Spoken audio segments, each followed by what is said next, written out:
I'm Paranormal Pete, and I'm on a journey to seek answers to the questions that have crossed all of our minds. What happens to us when we die? Is there an afterlife? I'm a regular guy who discovered the gift of psychic mediumship in my 30s. My passion for history and the unknown have put me right here, right now. My mantra for anything paranormal is, we don't know much and anything is possible. Join me as we find our way through the stories, evidence, and experiences of the paranormal and beyond in search of answers, even if that leads to more questions. Are you with me?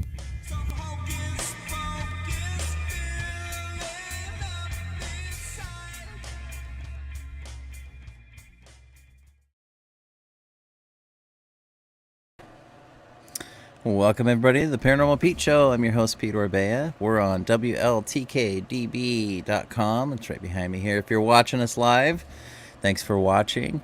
It's hard to watch things live anymore, but we have the podcast version and prior shows on our YouTube channel and on the website and pretty much everywhere you get your podcast from. So check out WLTK-DB.com. We've got a great show for you tonight. Very excited to have, for episode 82, I can't believe I'm still going. Wow, 82. But we've got Genviev St.Clair coming on tonight to talk about hypnosis. She's going to be one of the featured speakers and class instructors at the upcoming Port Gamble Ghost Conference that's not this weekend, but next weekend. So we're going to be talking about what she's going to be presenting and teaching about, and just get into Genviev's world. We'll just get into her world and see what's going on there. And she's got a lot going on. She's got a new book coming out, Hypnosis for Empowerment, Your 3-Step Roadmap to Wellness and Success. So we'll be talking about that as well. And if you're watching out there or listening, wherever you are catching this show from, hop on the comment section there, and whether you're on Facebook, YouTube, the website, our app, wherever, post a comment, say hi, we'll give you a shout out. And also, if you have questions, which I'm sure this topic tonight is going to bring some good questions, go ahead and send those in, and we'll put them up on the screen as we can to get those answered. But thanks again for watching this show. If you like this show, I guarantee, you don't hear that too much, right? But I will guarantee you'll like the rest of the shows on this station right here. We've got 22 shows ranging from true crime to cryptids to the paranormal to the metaphysical, healing. There's just a wide variety of really cool shows. So I hope you check out the rest of the station and all that comes with it. Big shout out to Todd Bates, station owner. He's the man on the ones and twos in the background that makes this whole thing run. So thanks, Todd. He's also the host of WLTK-DB's Haunted Voices. And also a big shout out to my producer and friend, Michael Beers. Thank you for all that you do. And we already got somebody checking in here. Ashley, hey, glad I made it tonight. Yep, right on. Glad you made it. It's going to be a good one tonight. If you like the intro music, shameless self-promotion for my band, Steady Rock Cosmonaut. That's our song called Magic. And we're playing a show this Friday at the Charleston Theater in Bremerton. So if you want to come out and check out some live music, come out to Bremerton on the 4th. I think it's the 4th. Yeah, this Friday night we're playing. So steadyrockcosmonaut.com. Hey, Linda, great friend of the show. Thanks for watching. And, we've got somebody else that we know here. Got Hello Pete and Genviev from our good friend of the show, Jeff Davis. He's going to be mad when I don't ask any crazy hard questions to Genviev tonight, when I always ask him the tough ones. But got some great shows coming up this month for you. We got the man, the myth, the legend has released a new book, The Haunted Voice. I've got station owner and Haunted Voices host Todd Bates coming on next week, or in 2 weeks. Next week, leading up to the Ghost Conference, I have good friend of the show, medium Sarah Lamos, coming back on the show, and we're going to be talking about her presentation. And she's also teaching a class at the Port Gamble Ghost Conference. So excited to have Sarah back. Then we've got Todd, and then we've got other host of the Psychic Hour here on WLTK-DB, Kelly Brickle. She's going to be coming on the 22nd. And then I think I am off that last Tuesday.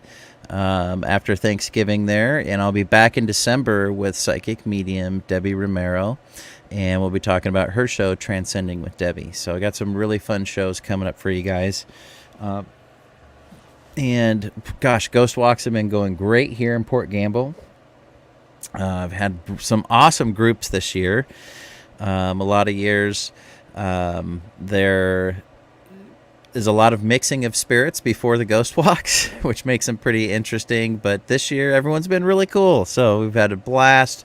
Had a great one on Halloween last night, and I hope everyone had a fun and safe Halloween. And happy All Saints Day to those who observed that. Also, so if you want information on the Ghost Walks, upcoming ones, just go to portgambleparanormal.com, and you can see all the dates and get tickets. Now, we've got the Port Gamble Ghost Conference coming up November 11th through 13th. I can't believe it's here. And we've got such a great group of speakers and class instructors. We've got a number of people who haven't presented or taught a class at the conference before. So, and our guest tonight, Genviev St.Clair, is one of those. So go to portgamble.com, go to the events tab, and you'll see the Ghost Conference there. And you can see this amazing lineup we've got going, plus the investigation locations. Everyone wants to investigate the Walker Ames and Masonic Lodge, and I get that because they're amazing places. But I hope if anyone's got investigation tickets out there, or you're wondering what to do, you want to be sure and check out the church and the museum, and also house number 7 that has the Painted Lady store in it. But the church and museum, we have activity that happens, but you don't want to miss out on that. So go to portgamble.com for the Port Gamble Ghost Conference, and you'll get all the info. Tickets are on Eventbrite, so we're selling a ton of tickets, so it's going to be in the Haunted Historic Theater here, so I think everyone's pretty excited about that. So a couple other people checking in here. We got Michael. Hey, Pete and everyone. Great friend of the show. Hey, Michael, thanks for watching. And Jeff Davis has come with the hard-hitting questions. What is the airspeed velocity of an unladen swallow? You'll have to get back to you on that one. Nice one, Jeff. Well, without further ado, I'm going to introduce our special guest tonight. She has quite the resume and quite the career. And I'm honored to have her on the show tonight. She's been all over the world. She does stuff all over the world. Genviev St.Clair is a fellow and former president of the Oregon Hypnotherapy Association, and she's an award-winning board-certified instructor with the NGH. Featured on the Discovery Channel, radio, and television programs worldwide, Genviev is the author of Zen and the Art of Survival, published in the best-selling series Chicken Soup for the Soul, as well as diving into Unsolved Mysteries of the Mind, Make a Friend of Fear, Meditation in Motion, Lifeline, The Gift, Emotions, and countless magazine columns and articles on performance, achievement, and success. Her stories featured in Chicken Soup to inspire the body and soul, motivation to get over the hump, and on the road to a better life. She's the producer of an educational series accessible on youtube.com/Genviève TV. We'll put that up in the comments later so you guys can find it. She's the founder of a forensic and clinical education center. She has years of expertise collaborating with licensed medical professionals on complex cases previously resistant to treatment. Genviev has decades of experience researching, practicing, and teaching the concept of applications of working with the brain plasticity, forensic, and clinical hypnosis in the U.S. and overseas. In 2017, she received the President's Award for Outstanding Achievement, Dedication, and Service to her profession. And wow, she just does so much. Let's bring her on the show. Let's welcome Genviev St.Clair. How you doing? Hello, Pete. Good, thank you. Thank you for having me tonight.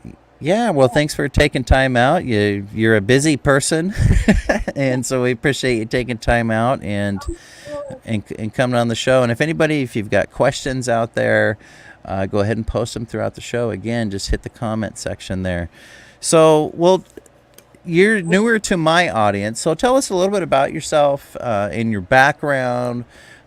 Where you came from, how did you kind of get started in the field of hypnosis and the research and practice? How did that kind of all start for you?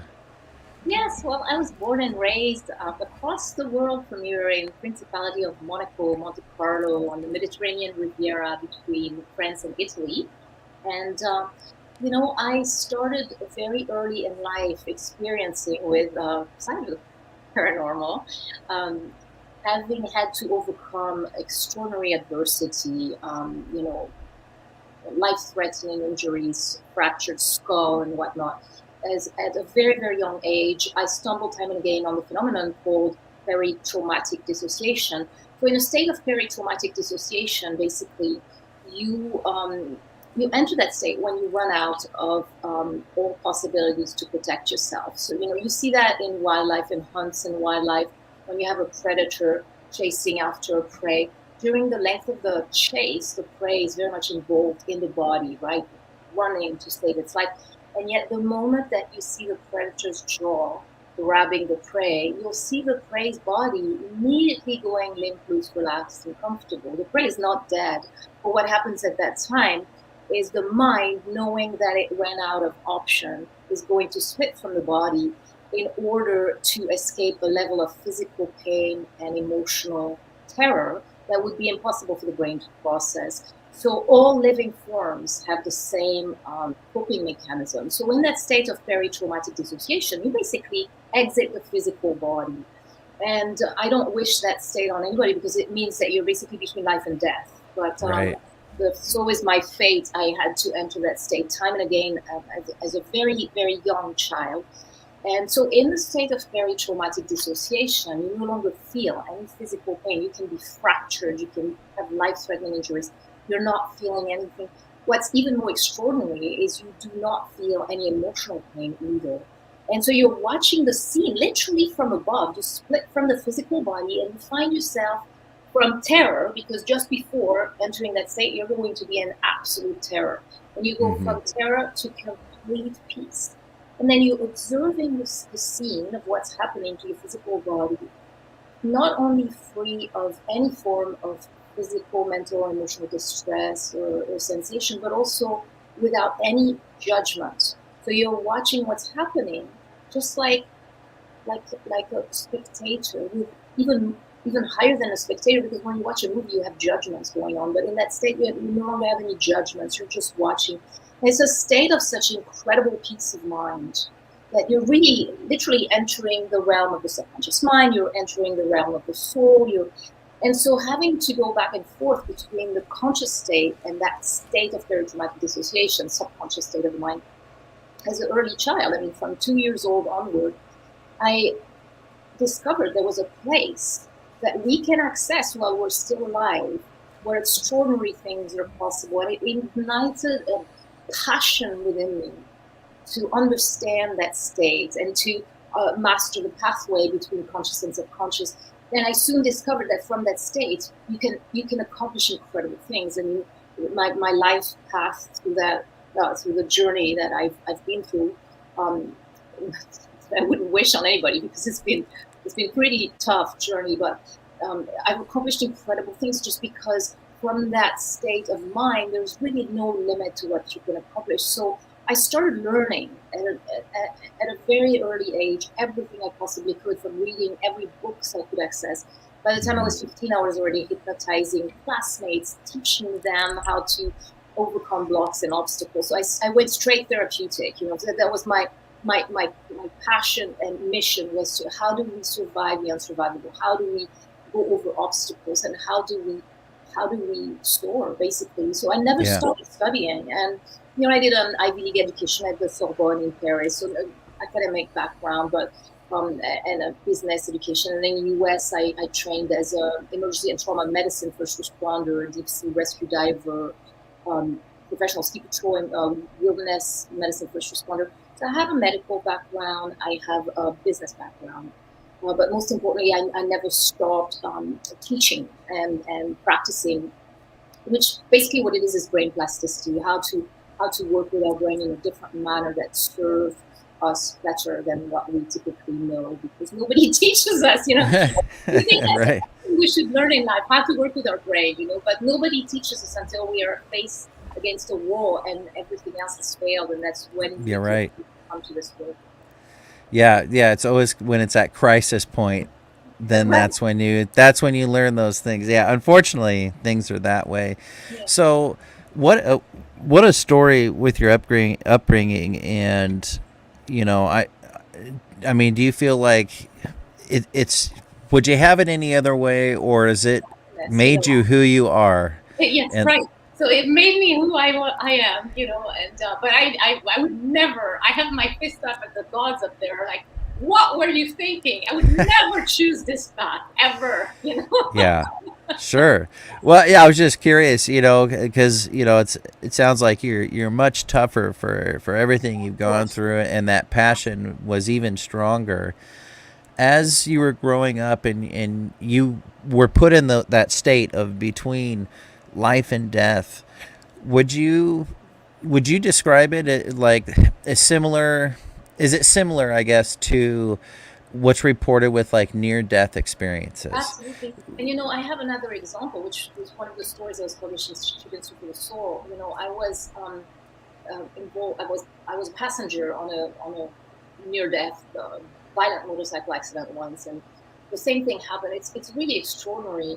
So I was behind Motorcycle Safety Foundation instructor because my American motorcycle license uh, was in the process of being renewed that day, and Mm-hmm. we were on a straight line with two other bikes. So we were three of us, one in front, one in the back. And there was a man in a truck that had backed up behind a tree in the bushes. It was 7 a.m. on a Saturday morning, and he was drinking, and we couldn't see him from the road. I mean, we were on a straight line, and all of a sudden, that guy decided to leave, and he took his truck. And so we're three sport bikes, high velocity on a straight lane with no crossing roads, nothing, Right. following one another. There's absolutely nothing in front of us, and suddenly this truck pops out of the bushes behind that tree, and the driver saw us, like three high-speed motorcycle coming, and he pulled on the brakes and froze. So there was nothing, and suddenly there is a truck blocking the road. And so my friend, I had a girlfriend, a friend of mine who was a girl who was riding her motorcycle in front of us. She was in the lead, and I saw her motorcycle exploding through the truck. And it was so horrifying. I thought I'm witnessing the death of one of my best friends right in front Yeah. of me.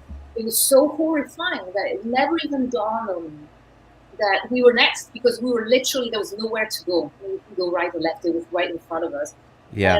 And so I was filled with horror when I was witnessing her accident. And yet the moment our front wheel exploded into the truck, all of the emotions were gone once again, and I was just absolutely at peace. And then it became like a data processing kaleidoscope of emotion, of sensation, of images. So Yeah. I first hit my shoulders in the truck, and then I down. So it's like all in slow motion. In that state, you're seeing Yeah. everything in slow motion. And then my helmet just collapsed against the helmet of the driver of the bike that I was in, my friend. And then I bounced over, and because I was on the back, I was projected the highest and the furthest away from the accident. And the whole time I'm flying through the air, everything is in slow motion, and I realized I was going to hit the road first. So I thought, well, I'm going to do a martial art forward roll. I was training in martial arts 7 days a week. It was my passion at the time. And so I landed on the pavement in a forward roll, and key-upping, and I rolled for 100 feet. But all of that is just like, you're basically floating between life and death. And the moment that you are, there's no more pain, there's no more emotion. You're just observing everything. It's fascinating. Yeah. It's incredible. Have you in the any of those types of experiences, did you see a light? People always talk about Yeah. No, seeing a light. Did you see a light? that's a good one. What I was saying is, okay, so everybody say you see your life flashing before your eyes, but I didn't see my life flashing before my eyes. I saw all of the pieces of the vehicles floating around, and then what was interesting is I heard all of the comments that it's extraordinary. Anybody had told me in the course of my life, when you're involved in a high-speed motorcycle accident, you're going to. So first of all, it was the commands of my martial art instructor. Be like a ball, roll, key ups. I was going, "Aya!" And then the voices of these people who had trained me years before in crash survival. You know, when you glide on the pavement from a motorcycle crash, you're going so fast that at some point you're going to have the illusion that you're stopped because the speed was so incredibly intense. Okay. But you're not stopped. So that's when people stand up and break both knees and ankles. And so I ended up, after 100 feet of rolling on the pavement, key-upping the whole way, I ended up 100 feet later, further, completely flat on the ground, looking at the ground thinking, oh, I have the illusion that I am stopped. And I'm continuing, hi-ya! 100 feet behind. The driver's like, Genvièv, stop screaming, you're freaking me out. And then I touched the road like this, and oh, I am stopped. But you had time to think about all that. That's incredible. All the information I didn't even know I still had is coming back to my mind with clarity and peace. I mean, it's an incredible state. And frankly, when you go through these events time and again, it removes any possible doubt that you could possibly be. I mean, we know we're not our bodies. Our bodies continuously change through the course of our life. Every 7 years, we have an entirely new body. You look at the pictures of somebody through the course of their lives, all these different bodies have nothing in common. We're not our brain either, right? Our brain is the operating software that controls our body. And we're not even our personality. You know, personality, the etymology of the linguistics of the word comes from the Latin persona, which means a mask that the ancient Greco-Roman actors in the amphitheatrium used to wear in front of their faces. A personality is an act that we've rehearsed based on where we were born and our family and our education and what we were taught. And all these things like, you know, astrology, people tell us, oh, you're born in that month, so that means you're this way and that way. So we say, okay, and we embody it. We're not a personality. We're not a brain. We're not our body. So what are we? We are life. We're an energy. We're an energy of life that is inhabiting our body, using our brain to operate our body, and using our personality to interact with others. So, you know, when you go through these events like that and you realize that you can float above your body and be completely at peace, and that it actually feels a lot better than being in the body. Sure. I could see that. I had an experience this summer that I believe I went into that state momentarily, and it was a tree. Excuse me. And a tree had fallen on one of the houses here in Little Port Gamble. Yeah. And me and a tree service guy were looking at the damage, trying to figure out how we're going to get this chimney off the roof that got knocked over onto the roof. And the other part of the tree went as we were standing under it. Oh. And we had just a split second to react. The guy I was with, he ran one way, I ran the other. And I had that time in those few seconds of me running straight away from this tree. Small branches were hitting me on the way down. And I had time to think, you know, it wasn't like a life flash before my eyes or anything like that, but it was just a time to think, this must be my time. And I'm not ready, but if it is, I guess take me. This is it. Okay, go ahead and take me. And I just felt like, okay, it was time. And then I looked up and I saw my wife and my daughters across the road, and they weren't there, but I saw them there. And I ran straight line to them. They kind of guided my route, and the big part of the branch slammed on the ground like 6 inches to the right of me. Wow. But it seemed like it took forever for that to happen. And so I guess I kind of got in that state a little bit. I was all in my head the whole time, like, well, I guess it's my time to go, you know? So that was my closest experience, something like that. Not, you know, I don't think anywhere near as serious as what you went through, but I kind of get it. You have time to reflect, and it's weird. You know, as physics tells us time and space are illusions that are translated by our brain so that we can comprehend what we're surrounded by, the energy we're surrounded by. But when we are in those states, you can see how time and space stretches out, and they stretch out. Pardon my French, I'm not a fluent English speaker. You're doing great. You're doing great. S is here, that shouldn't be, and whatnot. Yeah. So it stretches, in ways that are not what we typically experience. It's fascinating. Absolutely. Yeah, right. And I think I experienced some of that. Now, earlier, you just a bit ago, you mentioned, our body is our body, but we are energy, that we are life. And so what, in your experience, does our energy tend to change subconsciously, or is it something we consciously change over the years? And can that be, like, let's say someone's energy changes to where they have a lot of problems with cognitive thinking, they're just very chaotic in their mind. Can that be reversed or fixed? Does that question make sense? Does our energy change over time, and is it us doing it? And can it be changed? Yes, through your work?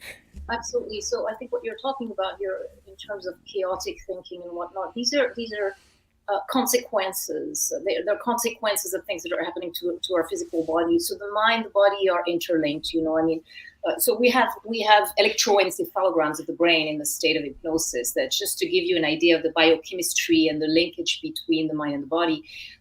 So when we enter that state, electroencephalogram, neuroscientists studying electroencephalograms of the brain in the state of hypnosis show that we have an immediate change in the chemical and hormonal levels of the brain in that state that actually correspond to what anti-anxiety, antidepressant prescription medications were engineered to produce chemically in the brain. We produce naturally at that level of the mind. So it corresponds. You are opening the floodgates. You're flushing out adrenaline, cortisol, all the highly inflammatory stress hormones. We've all noticed the higher the stress, the more your prefrontal cortex downregulates. So you're not able to think as clearly. Your memory goes out the window, all of that stuff. Okay. When you're entering, for instance, a state of hypnosis, you're opening the floodgate, flushing out adrenaline, cortisol, stress hormones. So your awareness expands, your memory expands, and then you're boosting up in endorphins, dopamine, norepinephrine, the natural opiate system in our body. So it's actually a higher high than using chemical substances. There's no side effect, and you feel better. So to give you just a brief example, of what you were talking about, chaotic thinking can be a result of so many things: trauma, negative events, dangerous events that should not have happened to you, happening to you. You're going to respond in a normal, natural way to a normal event that had happened to you. It's a coping mechanism. I work with so many people who put under medication after medication after medication. Well, of course, it's going to create side effects in the brain and in the body. Right. So I think what you're referring to, chaotic thinking, is not a state that is linked to our life energy. It's a state that is linked to our physical body, our brain, and our experience of life, or so-called personality, right? So these are different from that life energy that is the true you, that is inhabiting your body, that is always whole, always glorious, always safe. So right. You can have glitches and malfunctions in your personality, your brain, and your body, but your soul energy is always radiant. So when we learn how to go back to that state, because we can change our personality, frankly, as easily as you change a shirt or you change a house or a vehicle. You can change personality. It's not who we are. So chaotic thinking is a function of either the brain, the body, the chemical imbalances, the medical imbalances, the trauma. So yes, It's absolutely completely changeable and much more easily than most of us ever imagined it to be. That's very well put. Did I answer? Yeah. And before we go to break here in about a minute,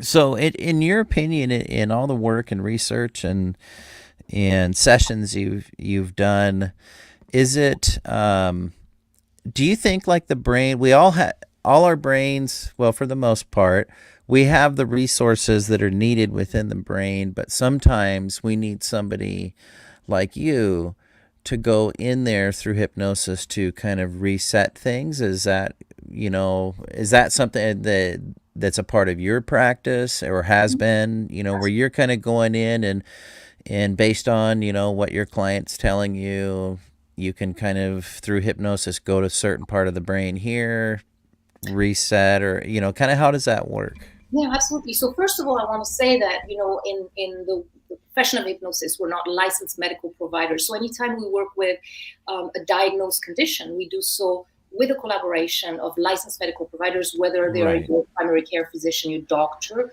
mental health providers, trauma specialists. So we never overstep, it's all about scope of practice. So working with your licensed medical providers, absolutely, we're able to go in. And the way I look at things is I ask people, tell me, what is it that is limiting you, that is not functioning well, what blocks, obstacles, symptoms you have that are limiting your ability to enjoy a high quality life. And we start with the symptomology of today, with the issues that they're experiencing right now. Yeah. And so that's where we start from. And going into that state of deep subconscious awareness, we're basically diving like deep sea rescue divers from the conscious part of the mind, which is the tip of the iceberg, the planning, plotting, thinking part of the mind. It's infinitesimally small, and that's containing your willpower. And so we go deeper to that massive life force that is regulating your heartbeat, your circulation, your cell regeneration, your habits, your automatic responses. That's all regulated by this immensely powerful subconscious part of your mind. Okay. We go down to the subconscious and we see, why is this coping mechanism in place? Anything that is a sabotaging mechanism is a coping mechanism. Your brain is trying to distract you from something that it fears would compromise you. So we go back down, and basically what happens then is we go back in time. We bring the adult you with me by your side as a SWAT team back in time to the little boy, the little girl, if I'm working with a woman, who was shaken. And together we rescue that child and we observe what happened. And we repair the emotional fabric of that child. And then we bring that child back. We don't leave them back there.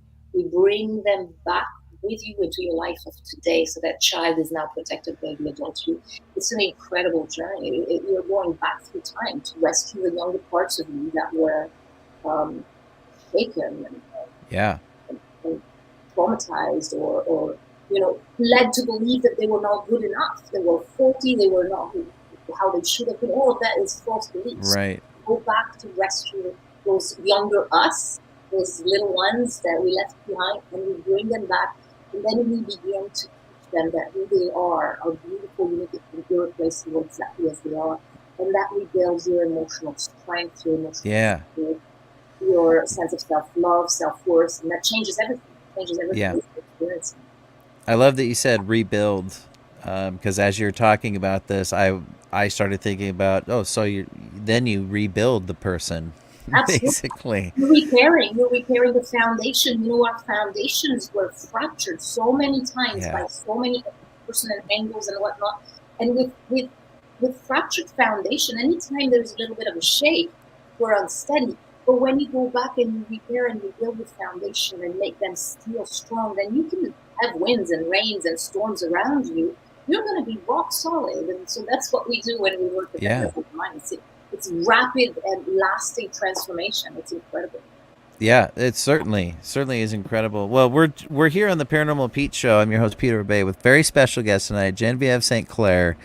And wow, great stuff we're talking about here. I hope you stick around. We're going to take a quick station break. And on the other side of the break, we're going to be talking about Genviev's new book that's coming out.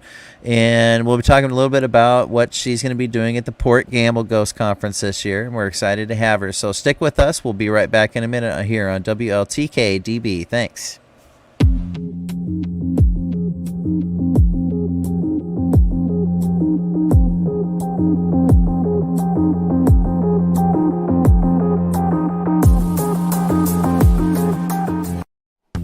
If you're a fan of the paranormal world, then you'll love WLTK-DB Talk Radio. Talk shows bringing you the latest on everything paranormal, cryptozoological, metaphysical, true crime, psychic readings, and more. The truth is here and now on WLTK-DB Talk Radio at WLTK-DB.com.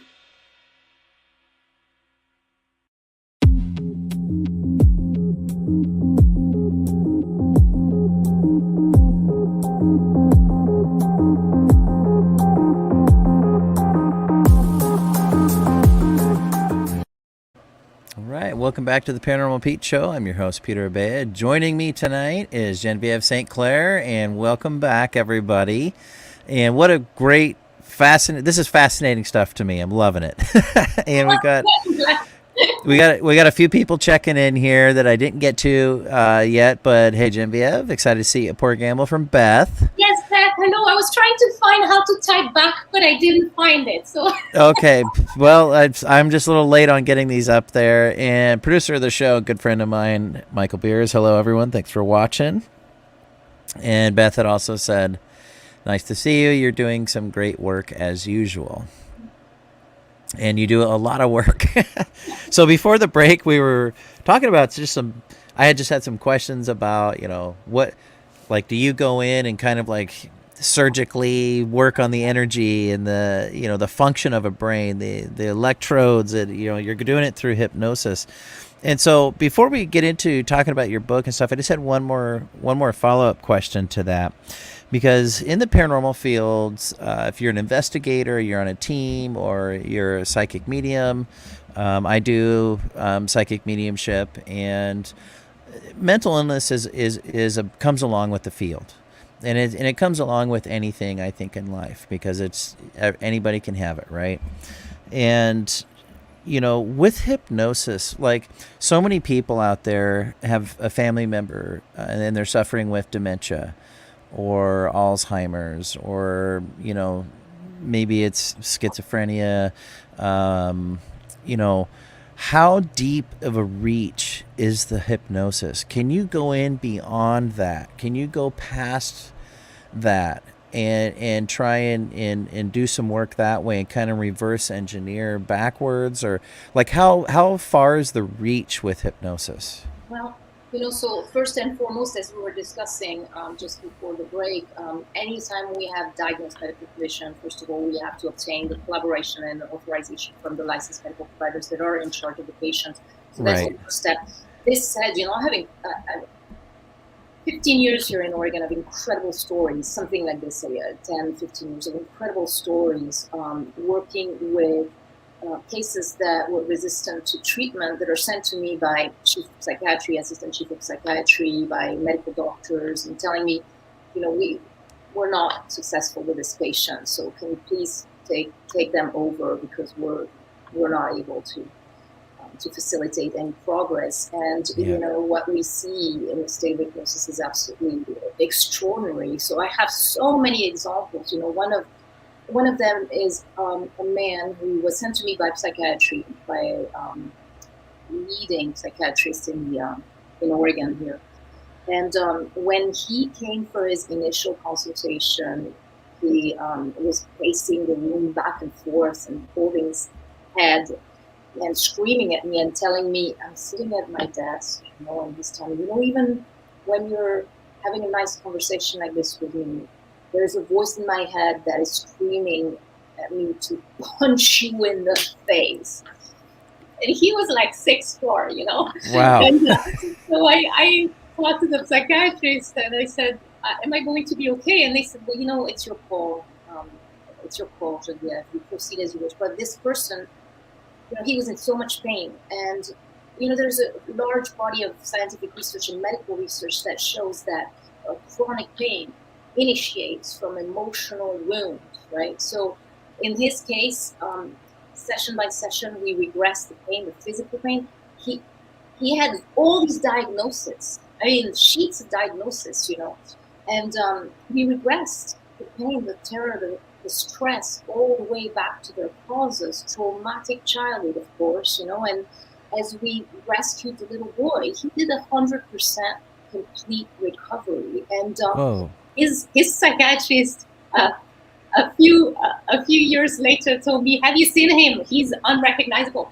And this person's entire family came to me, their children, his wife, and one day he brought me his little girl, and I could not recognize him. When he initially came to see me, he was disheveled, overweight, dirty, a mess. And when I saw him a few years later, GQ, clean cut, government job, his whole life was transformed. That's just one story, because we paused and we released it. And as his well-being started expanding, then with his medical team, they started reducing the medications, and therefore the side effects were alleviated that were associated with this medication.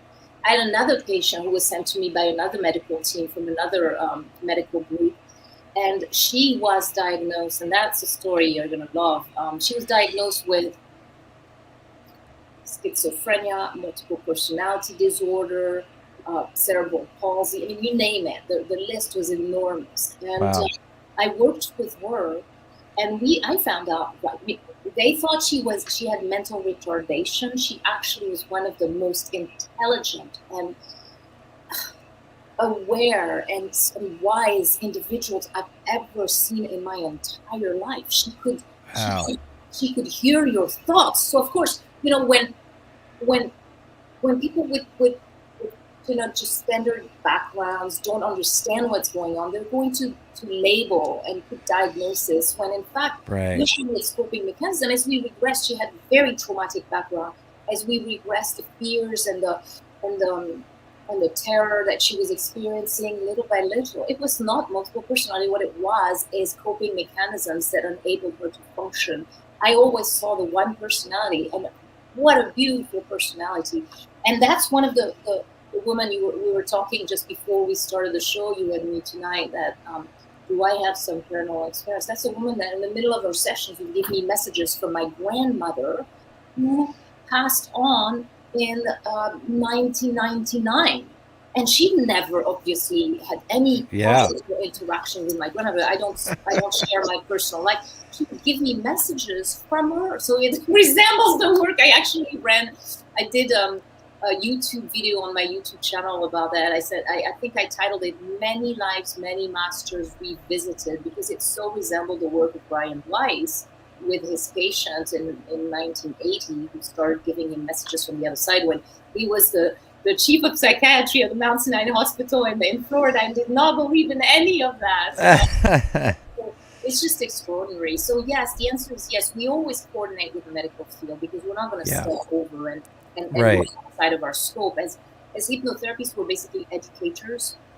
So my role is to teach you, everybody who works with me, how to do what I do yourself, so you become rapidly empowered. So it's not a medical profession, it's an educational profession, but I do have some medical background and academic background, so I'm able to understand the conditions and symptomologies, and I do a lot of research constantly.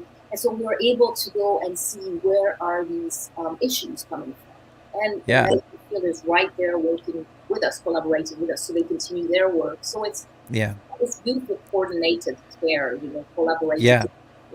Now I think that you have to have that collaboration there, and it helps with credibility and everything too, and for the betterment of the patient, or what's best for the patients, right?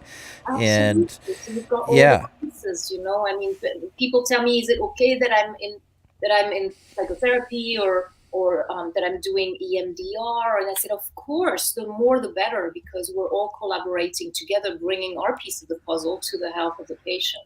Yeah, right. Well, the brain is like a 1,000,000-piece puzzle. So you got to bring all the pieces you can, Let's talk about your new book that's coming out, and so Hypnosis for Empowerment, your 3-step roadmap to wellness and success. Yeah, when does it come out? Where can people find it? And then let's talk about it a little bit. What's it about?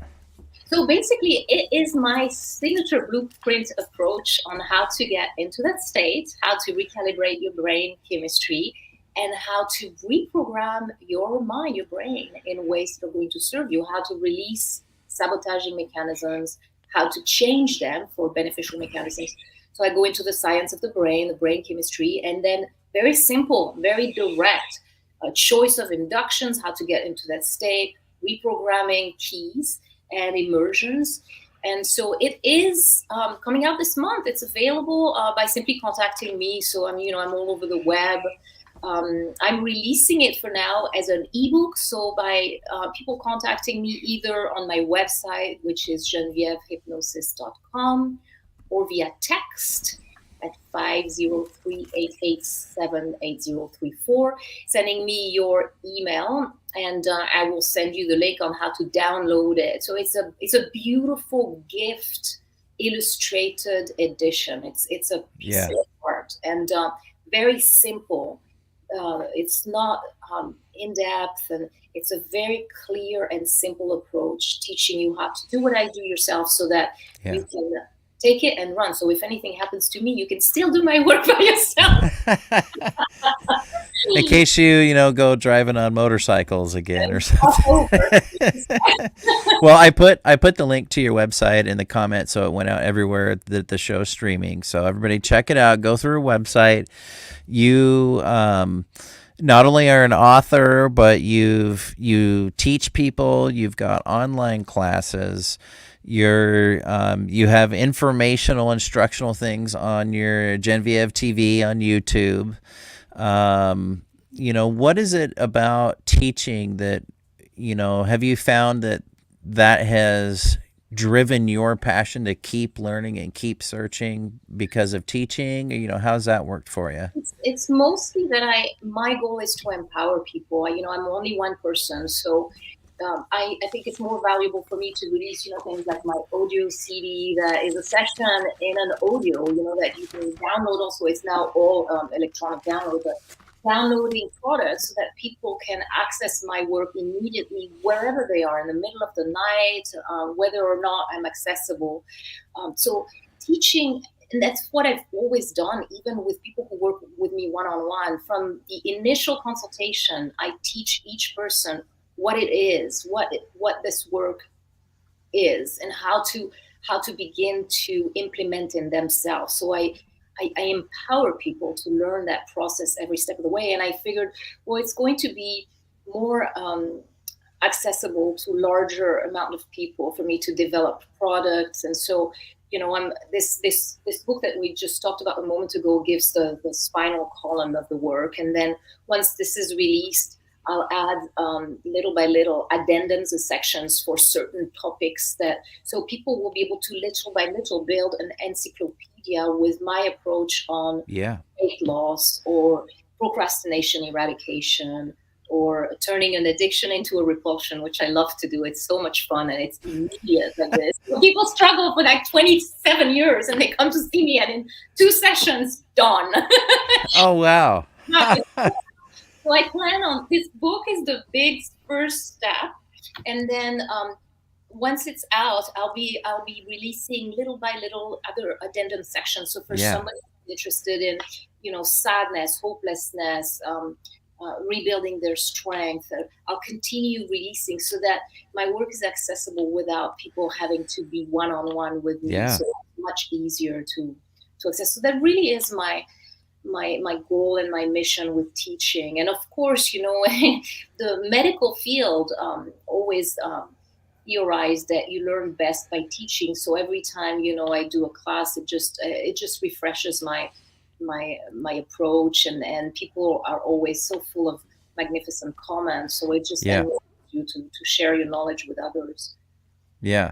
And really cool idea with your book and the framework and how you're going to add to it, because it's almost like everyone could customize their experience with it, with what they are concerned about. They may not be concerned about one topic, but they're concerned about another. So it's almost like they can customize their experience with it. Yeah.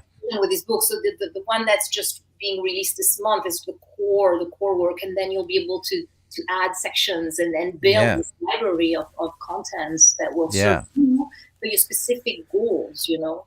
Yeah, that's really cool. And we got Jeff commenting here, Jeff Davis. Will you have copies of Chicken Soup to Inspire the Body and Soul at Port Gamble? Yeah, they're right here. All right. Yes. Well, bring them with you. And I do book signings. Oh, there you go. Yeah, that'd be great. You know, I also have my inspirational bracelets. It's just so moving because on the outside you have empowerment statements. You're loved, you're strong, unstoppable, indomitable. On the inside you have my voice with links to both my YouTube sessions that you can access 24/7. And also on Instagram, I have lightning fast brain rewiring loops that play very short, but they play in loop. You can play them over your own music as you're running or doing the dishes. And so I run into people in the woods at the gym that are wearing my bracelet. So I'll bring them to Port Gamble as well. And so people can That's really cool. have them and be part of the tribe. Yeah. Oh, that's great. Well, so let's talk a little bit about Port Gamble. We got about 10 minutes here. I told you time was going to fly on this thing. And so it's your first year coming to the Port Gamble conference, and we're all excited for, always to have someone new come in. And you're offering so much at the conference. You're teaching 2 different classes. One is forensic hypnosis, and I'm going to ask you about that in a second. The other class, going back in time with hypnosis. And then you're also doing a featured speaker presentation, The Science of Hypnosis, which I know I'm interested in hearing about the science and how it all works. But tell us about forensic hypnosis, and you've got some experience in forensic work and with law enforcement, right? So, or training with that sort of thing. So tell us a little bit about your experience with forensic hypnosis. So for those who don't know, forensic hypnosis is basically the application of hypnosis in civil and criminal investigations to recover details of events of crime, of negative events that witnesses and victims have blocked out of their mind. So I have actually extensive experience with that. I've worked on countless investigations, assassinations, criminal cases, and even in county jail. I was brought on by criminal defense, and stripped of everything, even my water bottle, to enter the jail cell with a murder suspect. And I was just given a pager and told, if he attacks you, just press the button. And oh, that's real safe. Yeah. Okay, I'm good. But every single time it's magnificent because we enter that state that changes the chemistry of your brain. We're able to go back in time and revisit the events exactly as they unfolded. And most of the cases I'm brought in are cold cases. Some of them are 50 years old, where a person was a child and they're now in their later life, and they were never able, because nobody, again, in criminal field, the same way as in clinical topics, nobody thinks of hypnosis until they have exhausted all possible avenues. So when they come to everything else has failed. And when we bring back the subject, whether they're a victim or a witness, and sometimes even the perpetrator themselves, if they're willing to go along with the process, when we bring them back to the scene of the crime, everything that they had lost memory of is all there, and it unfolds around us. And we're in here, so I'm in there, and then there's usually a lead investigative person or an attorney, whoever's in charge. And we basically relive the event through the voice of the witness or the victim telling us, and so we're hearing everything that they heard, and the sensation that they felt, and the temperature of the air, and the sounds, and their emotions, and it all unfolds like a 3D animated motion picture around us. It's absolutely fascinating. I've even recovered memory, and that's groundbreaking in cases of drug-facilitated sexual assault, where the victim was drugged and had an 8-hour amnesia blackout. And so we were told that, if there is a drug-induced amnesia, that theoretically hypnosis would not work. And yet I bring back the subject, and everything is there, and we're reliving it is fascinating. So I have a lot of experience in forensics. I love it. And at the show, I will teach people what forensic hypnosis is, and we will do a forensic regression all together in the class. We will do Oh, cool. So it's hands-on. I will teach people. The same with back in time, actually, in clinical settings. I will teach people what is regression hypnosis, all the students who attend, and how to access it, and then we'll all go back in time together through time and space in the journey of our minds to revisit the past. So these are in the 2 classes. I'll actually conduct hypnosis regression. Awesome. That sounds really cool. That's and very interesting. Kind of made me think of a question, and okay, this might be a weird one. I don't know, but when you're talking about going back in time, and whether it's for a criminal case or a clinical case, anything like that. Talk briefly about how much are you guiding and the person following, your client following, or how much of it are they in the driver's seat? Because we know time is different, right? And everyone perceives time differently. And in those experiences, time slows down, like those crazy experiences, right? So like if you're driving and trying to go back in this person's time, well, they may perceive it differently. Is there a balance where you're kind of driving and they're driving as far as what they consider back in time, further back? Does that make sense? How much are you both driving? Is there a balance? You're bringing excellent questions, Pete. So I guide back to where we want to go, just so that we can get there within less than 10 hours, Okay. Because when you're in that state of hypnosis, you have time distortion. So you could be floating there, and you think like 5 minutes have gone by and 2 hours have gone by. Okay. So once we get to the place where we want to go, the person is taking the lead, because at that moment I will never guide, because I will not want to influence them in any way, shape, or form.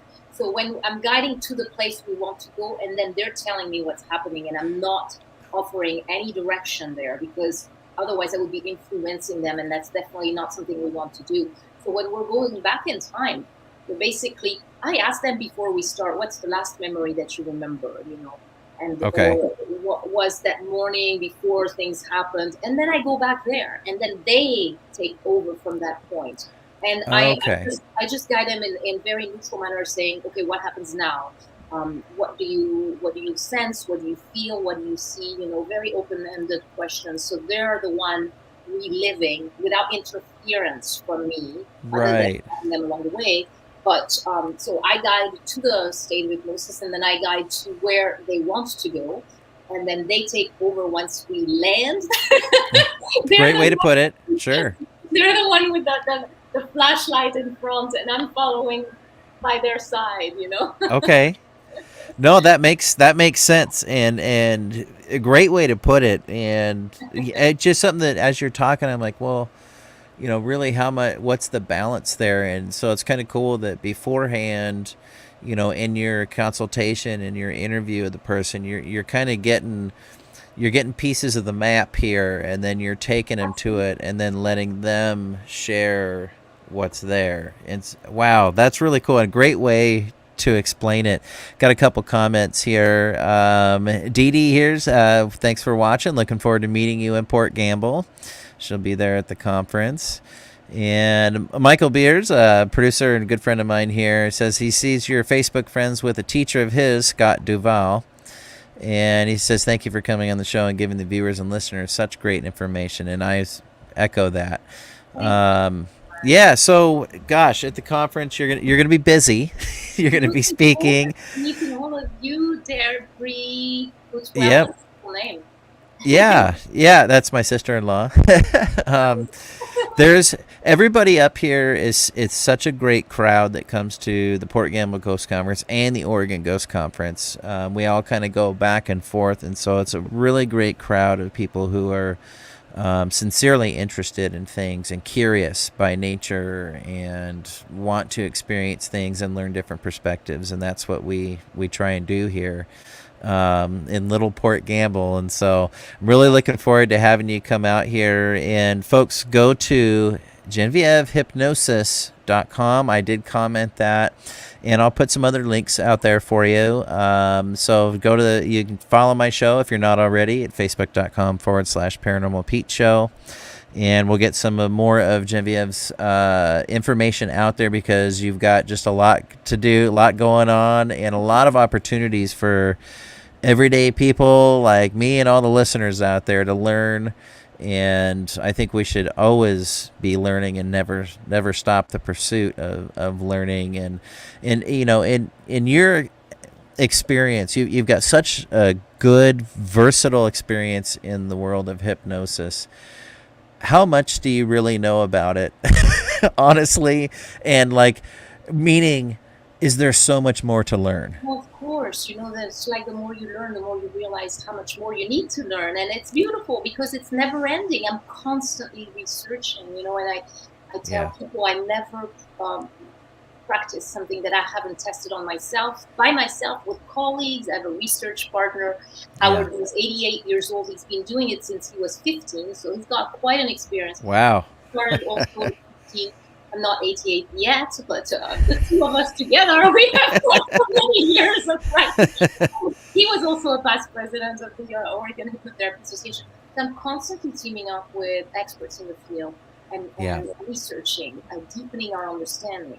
And I'm always the guinea pig for everything that I do not share it until I've experienced it myself, and I've explored each and every aspect of it. And that's only when I'm completely familiar with that specific journey that I then offer it to others, because I want to know the experience. You're visiting a cave or a haunted manor, and you want to know everything about it before you're taking people there, so that you know all the aspects and all of the ifs and what's nots. And so I always train and explore and research and continuously every possible way. And boy, life has given me some opportunities. Let me tell you. Yeah, I think you can probably, keep shaking your fist at the gods up there. And on the other hand, keep moving forward and, plugging away. And that's amazing. Well, we're out of time, and I told you the time was just going to fly by here. But I want to thank you so much for joining the show tonight. Folks, this was a really fun interview with special guest Genviev St.Clair. She'll be at the Port Gamble Ghost Conference speaking and teaching some classes about hypnosis, not this weekend, but coming up next weekend, November 11th through 13th. And remember to go to portgamble.com, go to the events tab. You'll see the Ghost Conference, and you can see when she'll be speaking and teaching. And of course, you can get tickets right from there as well. But be sure to visit GenvièvHypnosis.com and check out her YouTube channel, Genviev TV. So youtube.com/Genviev TV. You got a lot of videos on there, I'll say that. 15 years of work or something. Yeah, no, that's great. It's a good resource. So folks, check it out. I want to thank everybody for watching and commenting tonight. And again, thanks to Genvièv. Thanks you so much for taking time out tonight. We got another comment here. Katie Brown, a great friend of the show. She's so fascinating. Thank you. We'll check out Genvièv on YouTube. Right on. Thank you. And everybody that wants to meet her, you'll get to meet her at the Port Gamble Ghost Conference next weekend. Next week, stick around on next Tuesday night, 8 p.m. Pacific time, 11 Eastern. I'm going to have special guests and the return of medium Sarah Lemos coming back to the show.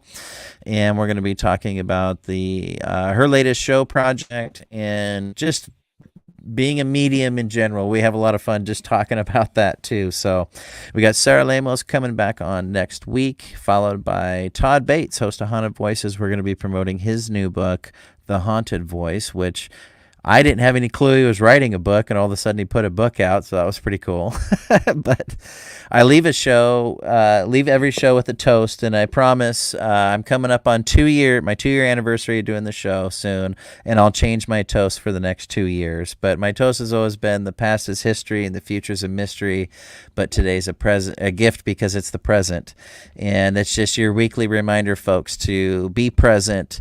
Don't think about yesterday. Quit worrying about tomorrow for a little while and just think about now. Live in the moment. Live in the moment with the people you're with, and hug everyone you're with, and take stock in what you've got, but be present as much as you can in this life, because it does go by too quickly. So with that, I leave everybody with the wishes of a great week and recovering still from Halloween, possibly some of you, and hopefully a quick recovery and back at it. Michael says, yep, the 100th episode's coming soon. Yep, looking forward to that. We'll probably have a big blowout, but thanks again, Genvièv, for what a wonderful episode tonight, and we'll see you next week, and I'll see the audience right back here next Tuesday, but we'll see you next Friday on the 11th, and with that, everyone have a great night and take care. Be well. Bye-bye. The truth is here and now on WLTK-DB Talk Radio at WLTK-DB.com.